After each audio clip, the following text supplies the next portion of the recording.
My name is Talat Yaqub, and I am a feminist.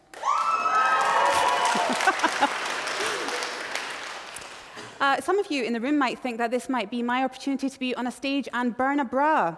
It's a common misconception and something that has never actually happened in the feminist movement, ever. It certainly won't be happening today, mainly because this was super expensive. Secondly, you might be thinking that I'm here to only speak to the women in the room, another common misconception, and the most unhelpful, perhaps. I'm here to speak to absolutely every single person in this room because women's rights are human rights.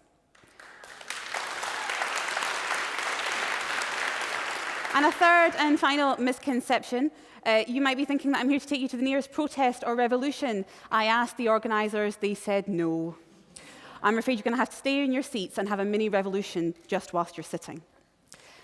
So today, I want to talk to you about the journey of a woman, the journey of inequality.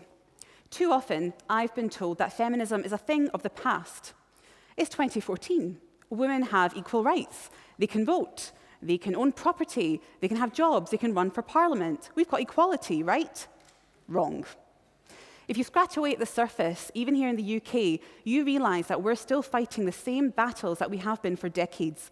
We've just decided to pretend that we have equality. I want to talk to you about why we need to reclaim the word feminism, because actually, we have pandered to not using the word feminism. We excuse it. We justify our use of it. In fact, we refer to it as the F word. Now, the last time I did that was when I was pretending not to swear in front of my mum. So let's reclaim it. And I want you to reclaim it by going through the journey of a woman and the need for feminism. But this comes with a disclaimer. This isn't the story of every woman in the world.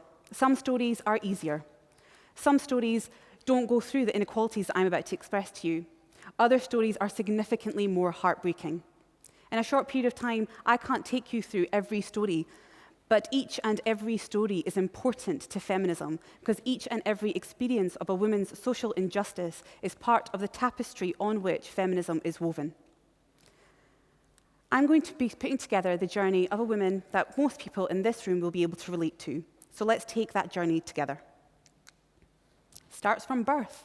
Well, perhaps it does, but in fact, it starts from the womb, the minute we find out whether it's a boy or a girl. Because we live in a society where even in 2014, there are parts of our culture that celebrate the birth of a boy more than they celebrate the birth of a woman. We live in a culture where we gender stereotype dependent on something as arbitrary as colour. Pretty pink for girls, bold blue for boys.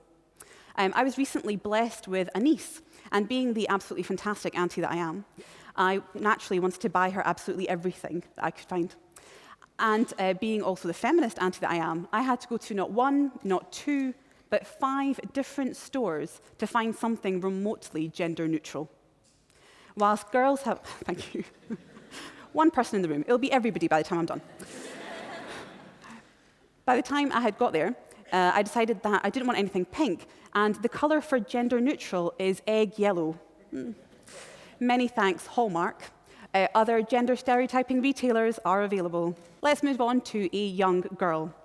We live in a society where gender stereotyping has gone so far that we have changed what science means. Say this 7-year-old girl needs a present, and you go into a shop.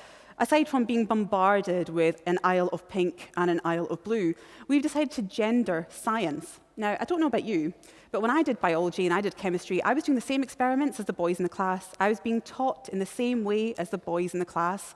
I was paying about as much attention as the rest of the boys in the class. However, now we have science kits that are science, real science for boys, and science that is perfume-making kits for girls. Yes, collective sigh. We are in a society where the biggest insult a young boy can get in the playground is "don't be such a girl." What does that teach young boys about what girls are worth? Weak? Inferior? What does that tell young girls about what their worth is? Let's move on to a teen. We live in a society where we sexualize and objectify young women. I'm glad that I'm on after Laura, and I'm glad that she put it in the context of sport, because she put up the images that create the culture in which this is allowed to happen. We sexualize and objectify young girls, and then we blame them for it. Recently, I was walking down the street in this very city with a friend and her 15-year-old daughter. We walked down the street, and a man thought it was acceptable to roll down a window and shout an obescene about this 15-year-old young woman's body. I've not seen that young woman wear that same top or walk down that street on her own since. We live in a society where media objectifies women at every corner. We have it in our news. In fact, we have it in our tabloids. You could turn to, page 3 of a tabloid, and you could see objectification next to current affairs. What are we telling young men, and what are we telling young women about their worth? Let's move on to working women. We live in a society where women are paid 17% less on average than a man for the same job in 2014.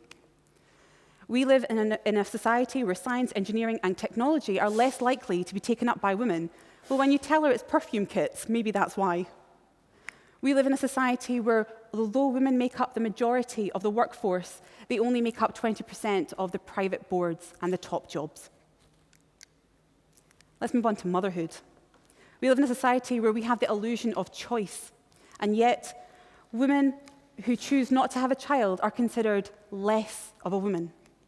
Women who do choose to have children are given barriers by not having affordable childcare, flexible childcare to get them into work. We live in a society where if a woman does have a child and gets back into work, we penalise her further by not giving her the promotions and the opportunities that she deserves because she took some time off to give birth. Let's talk about women generally. We live in a society where 1 in 3 will experience violence against them, either physical, sexual, or emotional, just for being women. We live in a society where every 10 minutes a woman reports a domestic abuse instance.